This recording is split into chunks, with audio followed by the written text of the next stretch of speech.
All right, so our last presenter is Joel Bohy, and he is a historical arms specialist and appraiser on PBS's Antiques Roadshow. He researches Revolutionary War battlefields and material culture, co-authoring Bullet Strikes from the First Day of the American Revolution. He's also appeared on Nova, History Hit, and American Rifleman TV.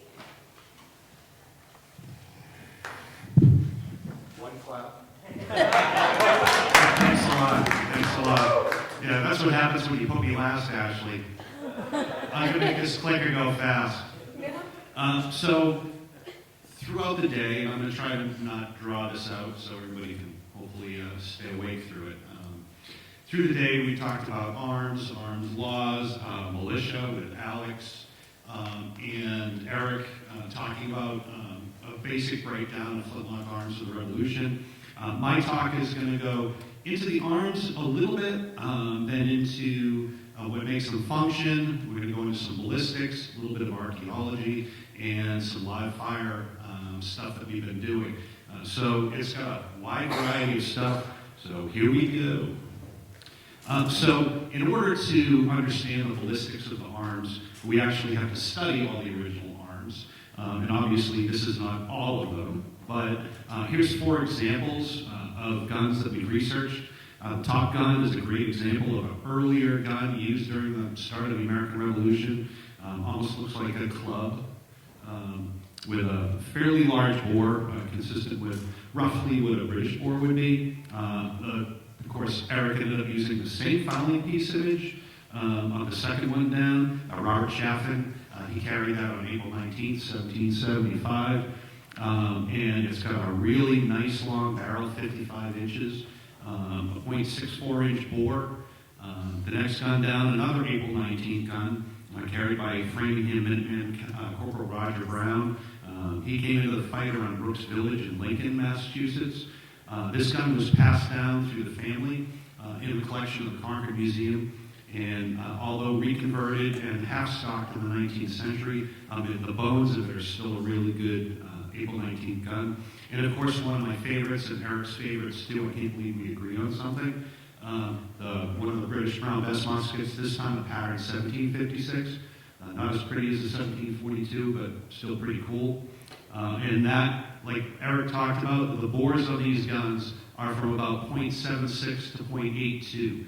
So they are not all the same, which is what I hear at pretty much every reenactment I walk through. I'm hearing someone say, these guns are .75 or all of them. They're not. They're not. Well, I'll talk about how the barrels were made in a minute. But we have to understand how the guns function. We have to understand the parts of the lock. One of the most important, actually they're all important, but the cock, the top jaw, which holds the flint, the pan, the hammer, what everybody calls a frizzen today, and feather spring.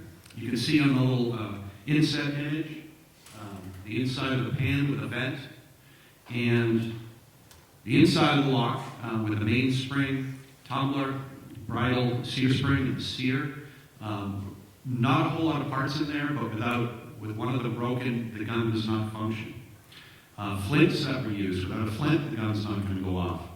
Here's some examples of original flints that were used, and the one in the middle was not. English gun spalls, the one on the left, those were here in huge numbers. This example, you can see the shape of the heel of that flint. French blades on this side, those were also imported here in huge numbers. What didn't come here until the beginning of the 19th century are English flakes or blades like the one in the middle. So when I talk to a lot of archaeologists, when they find those dark flints on some of the projects, they're like, we found a Revolutionary War flint. No, that's actually came in around 1900. The other important thing that you need is something to hold that flint in place. So these are lead flint pads or wraps, which the one on the left we found during the project at Arnold's Bay in Lake Champlain. Within 5 minutes of metal detecting in the water, that popped out. And the others are in Don Troiani's collection, which he found relic hunting, but they're great examples of the flint pads. The other thing you need are tools. This is a British musket tool. And we've got some American tools here that look like bottle openers for cracking a beer. And then one of my favorites is this late war musket tool marked United States. These are pretty rare. And yeah, it also looks like a bottle opener. And then a brush and wire. A brush and wire is also important for cleaning the vent and cleaning out the pan. This document right here is for Thomas Cummings from Needham, and he lost his cartridge box on April 19th in the Ottomy, and it explains what was lost. The cartridge box, 19 cartridges, 2 spare balls, 12 spare balls, sorry, 6 flints, a turnkey, and a brush and a wire. So the brush and the wire was attached to his cartridge box when he lost it. Here's another document later in the war, 1781, and this is for the 1st Rhode Island Regiment. And they're asking for 600 brushes and wires. So now that we've kind of gone through some of those tools, we're going to look at how the lock actually functions, and we're going to use some of our high-speed video. And I know a few of you have seen this video before, but it's too cool not to show. You can see the flint striking the hammer. You've got the sparks going into the pan, and they're just starting to ignite that powder in the pan. And so this explosion that you're seeing right now is just the powder in the pan. The charge hasn't gone off yet. And I have to add that this was a double ball load. We were doing some testing, and I can tell you it kicked like a mule. I did it 3 times, and I never want to do it again. And here's the charge just about to go off. You'll see the flame come out of the vent. And this is why the National Park Service makes you use a flash guard, because you will fry the guy next to you.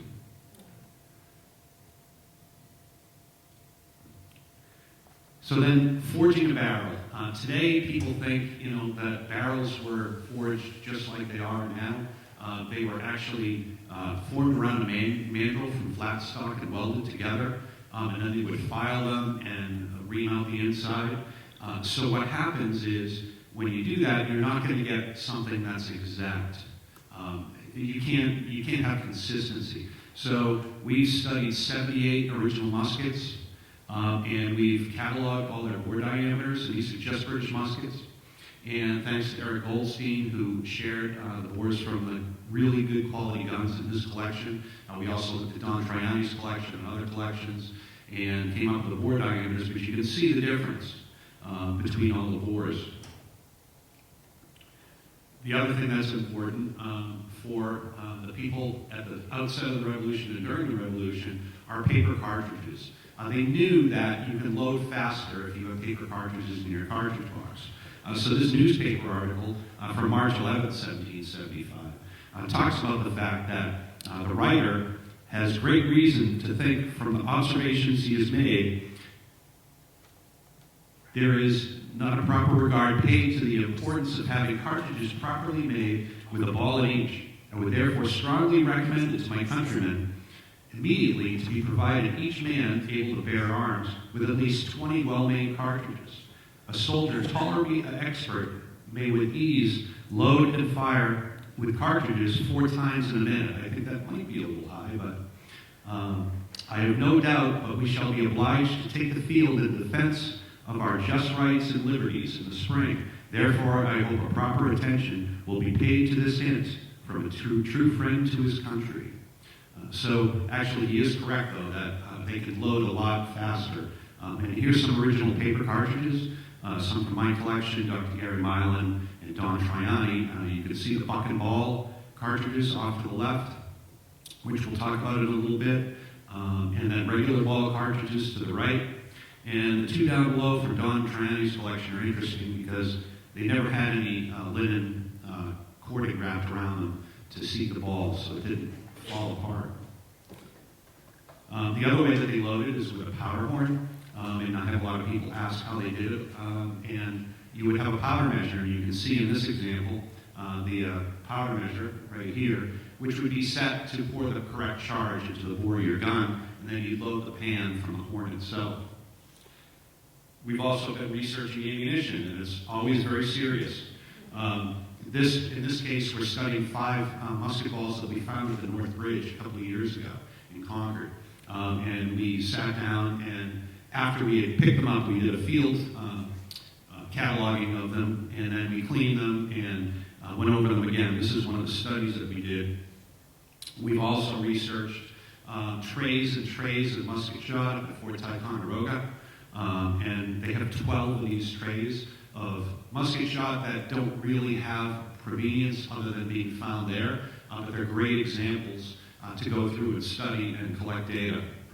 I spent my Easter up there a couple of years ago, which really pleased my wife, but I got a chance to really go through a lot of their collection and collect that data. Another question that's asked a lot is, how do you figure out, how do you calculate the caliber of a fireball that's deformed? And what we do is we weigh them, and then Dan Sidlich, who was an archaeologist, came up with a formula in an Excel spreadsheet that we use, and you can punch in the weight, and it will give you a pretty good estimate of the diameter of the ball. In this case, it was 29.75 grams, which came out to a .691 ball. So it's consistent with being fired from a British musket or something of the same bore. Measuring velocity. This particular camera was the one that was rented to film the Nova episode. We rent the same camera, excuse me, for our ballistic studies. It's called the Phantom, and I tell you, the thing is wicked cool. You can get some great footage with it. You can also calculate the muzzle velocity of the ball when you see it going by in slow motion.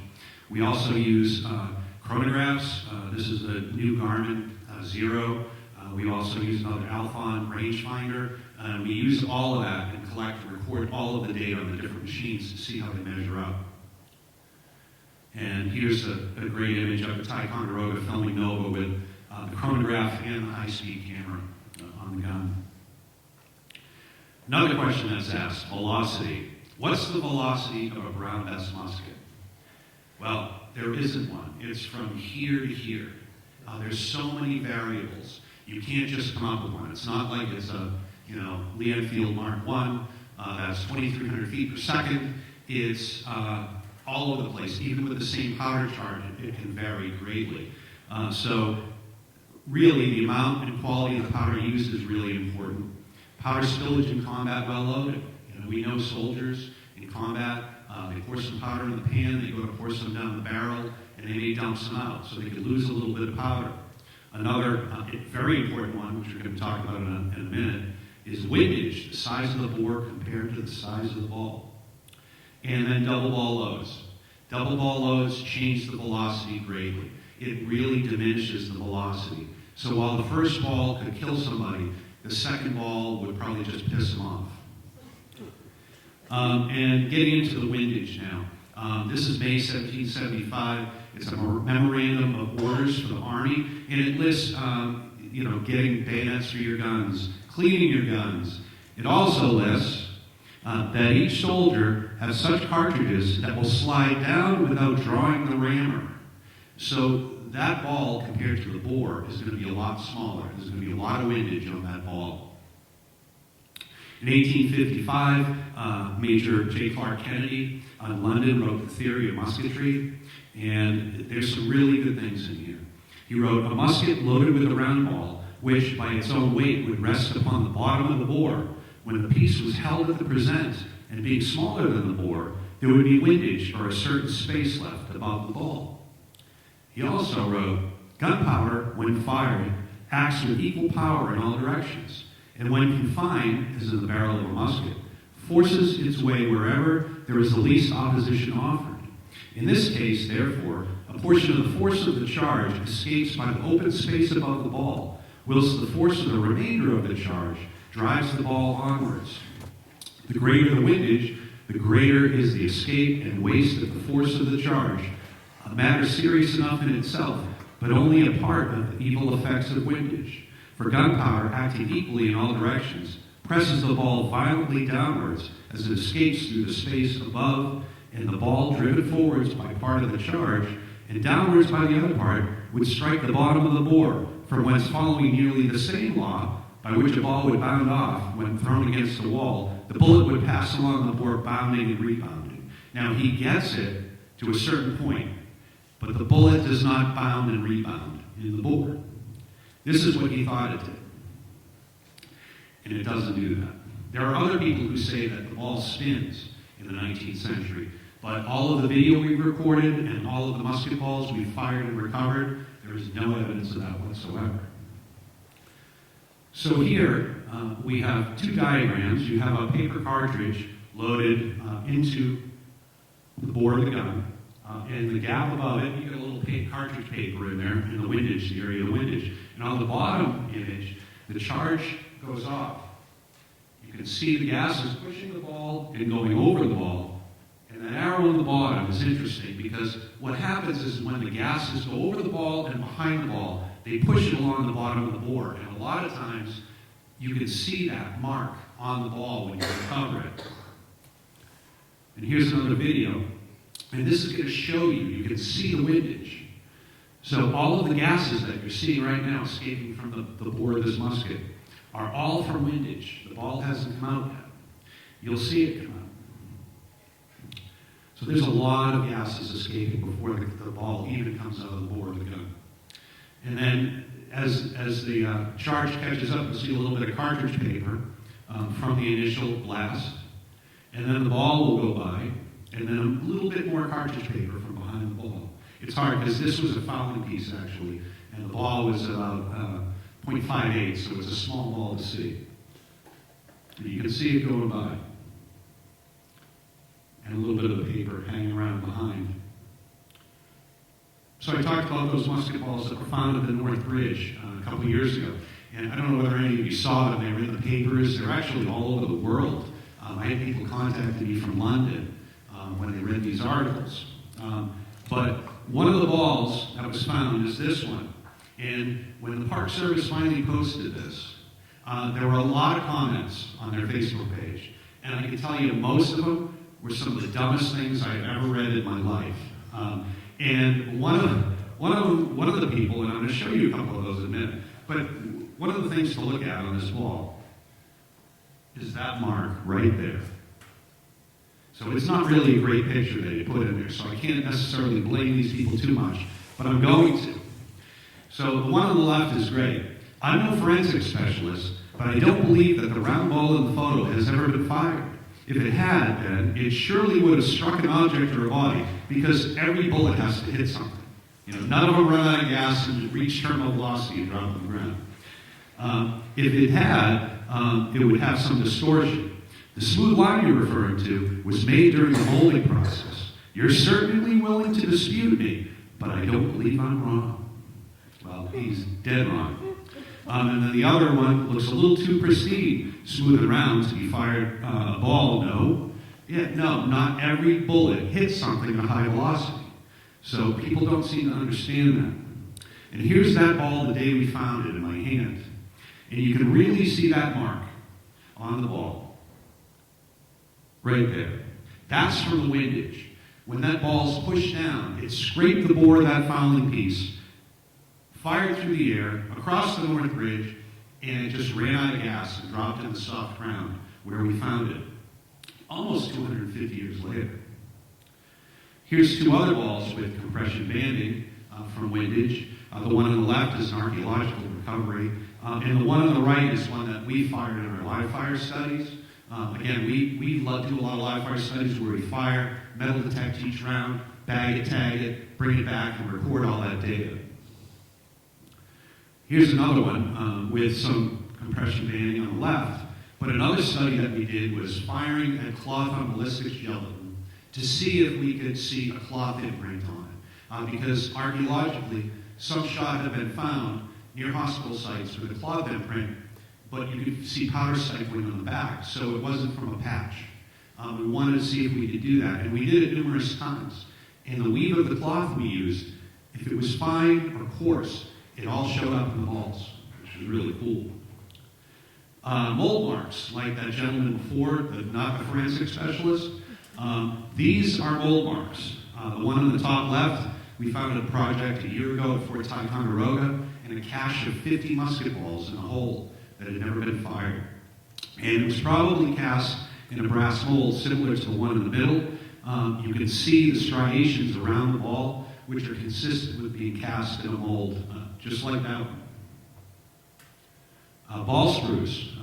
Here are original archaeologically recovered balls with different types of screws. The two on the right have been, they use nippers to clip the screw off.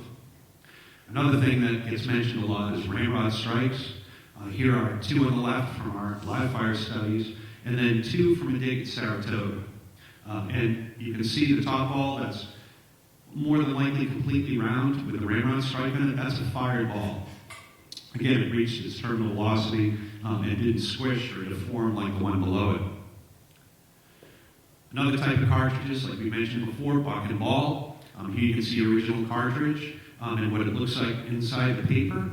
And it's interesting when you fire buck and ball cartridges because the buckshot dimples the ball.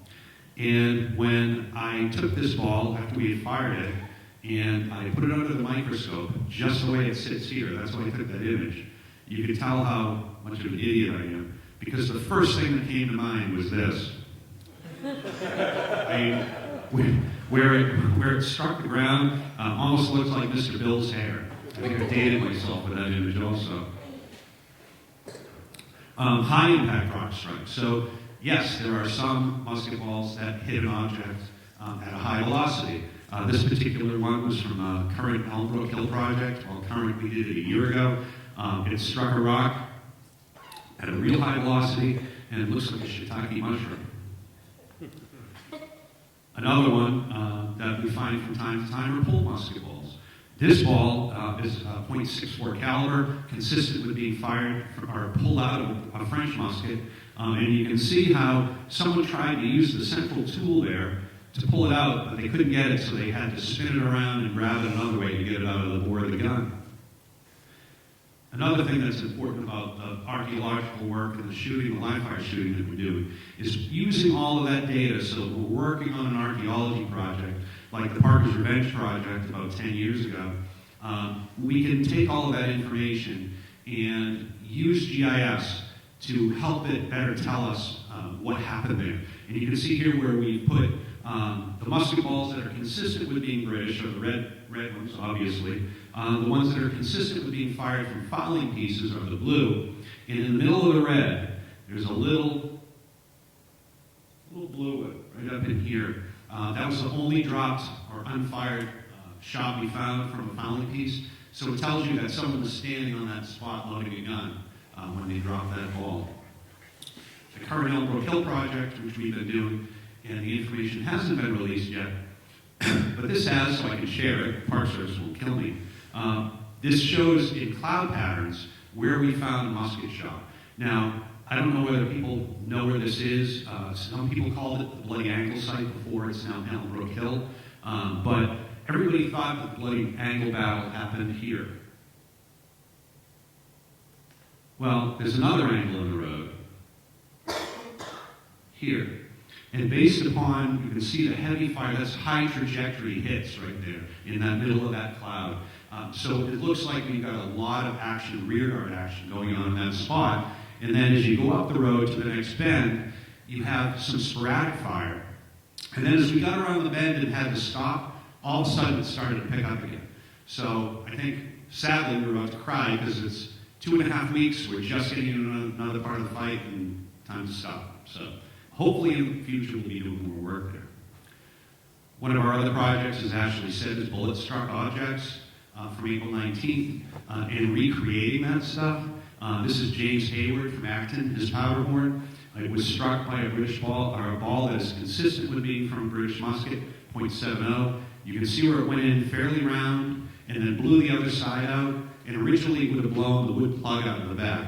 The plug that's in it now was replaced by his ancestor, or his descendant, Stevens Hayward, and he put a silver band around it and engraved it in a little escutcheon on the plug. But we wanted to see if we could recreate this shot. And here is archaeologist Jay Waller shooting at the thing, and he hits it, which is surprising. You know, we had 2 powder horns. We were trying to hit both of them. And the fact that we even hit one was kind of shocking. But that video doesn't really show the true story. This one, you can see the ball strike, And you can see how the ballistics gelatin jumps off that block. You can see the cloth samples that we had in front of it. There was a piece of broadcloth serge, and linen. And we did that for a reason, so that when we got back to my house that night, we could cut into that block and pull out what we found, and it's pretty horrific. You can see all those shards of horn that would have gone into the body. In this case, the musket ball split in half. We don't know whether that happened to James Hayward. But you can also see all those bits of cloth that would have been inside the wound. Probably if he had survived, it would have caused sepsis. Another guy who was wounded on April 19th was a guy named John Robbins from Lexington. He was on Lexington Green in the morning in the front rank, and when Parker ordered them to disperse, he turned and the British fired on them. And he wrote in his deposition that the musket ball went to the left of his spine, through his neck, and came out of his mouth, shattering his jaw so that he could never eat again, other than low slop, he says. And he could barely move his right arm. Now, we later found through doctor's notes, I ended up finding about 18 documents on him in mass archives, including some doctor's notes that mentioned that the ball went to the right of his spine, went up through his neck, so he had to have been crouched down, retreated when he was hit. So we got some busts from the FBI. There's a company that makes it. I can't remember the name right now. I've only got 15 blocks in my garage, and the box is right there, but it's not coming to me right now. This one had bone inside of it, skull, and what I didn't know at the time was it had blood. And so I haven't shown this video too much because it's pretty gruesome. I showed it last night. I gave a talk on John Robbins in Lexington.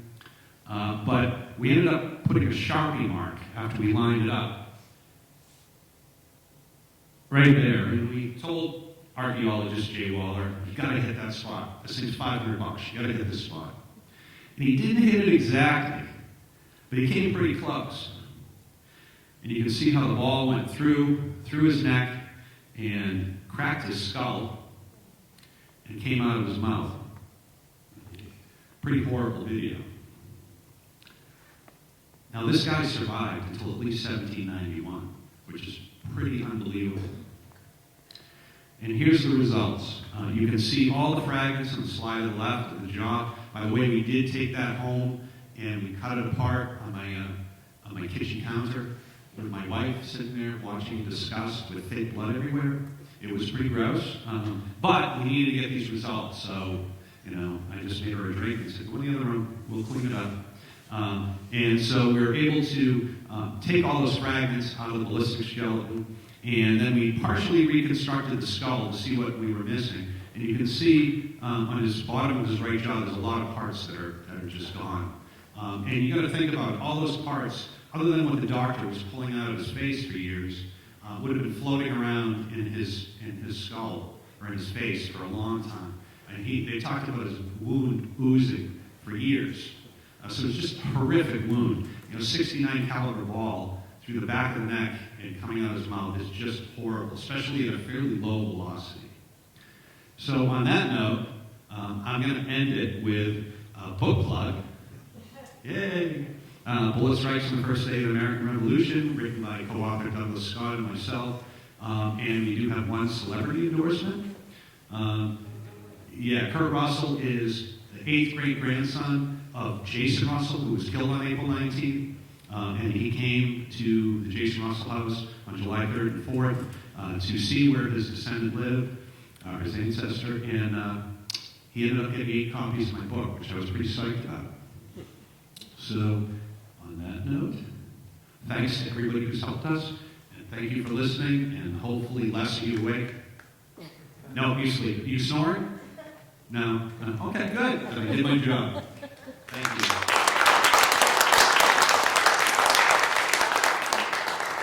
Do we have time for questions? Yeah, we've got time for questions. Okay.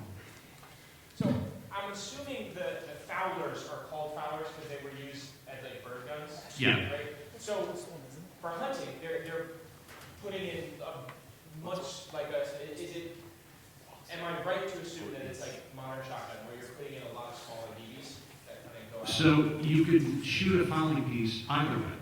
You could shoot it with a round ball, with windage, or you can shoot it with buckshot. My question was, I was wondering if soldiers in combat were loading buckshot or smaller BBs and then essentially carrying a shotgun into battle, or once you're out of the woods and you're facing the redcoats, you leave your shot behind and you're doing a single day of slug. So based upon all the archaeology we've done at Minuteman, we found 2 pieces of birdshot and about 170 musket shot, or fowling piece shot. So we know from some of the lost returns, people put in for round ball and buckshot. So we know some of them were carrying it, and some of them were probably using it. But they were also shooting at birds and things. They were trying to kill them. There's a great letter that I just transcribed recently where a gentleman's talking about how, and Richard, you know these, the Crange papers, where they're talking about how people in Massachusetts took pride in hitting a piece of fowl with one ball, and they would be able to bring that back and say, I got this with one shot. So they're using both, but on April 19th, based upon what we find archaeologically, there's more round shot than buckshot. Richard? Later in the war, the Continental Army is using buckshot, sometimes buck and ball. If you look at the records of the production here, which we have a microfilm, by early 1778, there's clear mentions of some days' production is entirely buckshot. Oh, interesting. And other days would be buck and ball, and then they say how much is just a ball. They're using buckshot a lot at the Battle of Princeton against the Royal Forces in the British Army. That's why you can see, the buck and ball charges. That's why they're making buck and ball charges here, aren't they? Yeah. So they're using buck and ball, and there's actually a few original rounds. I think they're from the early 19th century in a private collection that are all buckshot in a paper cartridge. But for the most part, I'm talking about what we're finding.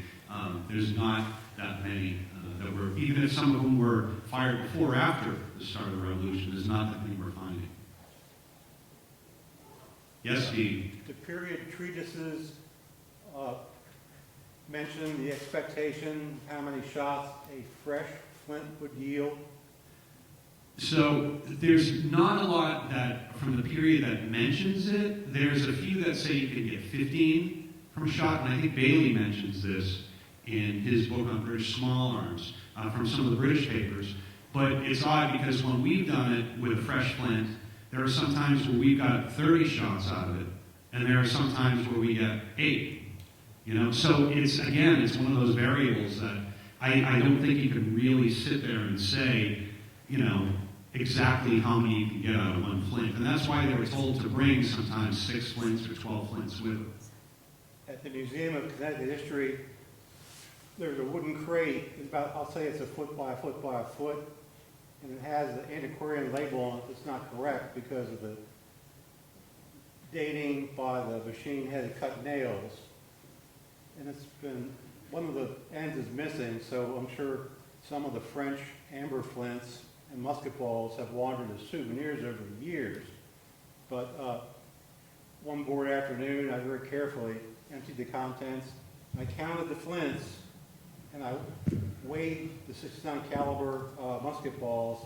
There was a ratio of about 5 balls for 1 flint, and it's probably 1820s, 1830s for the 1816 flints, but I don't know, it could be early as 1790s because of the machine-headed cut nails,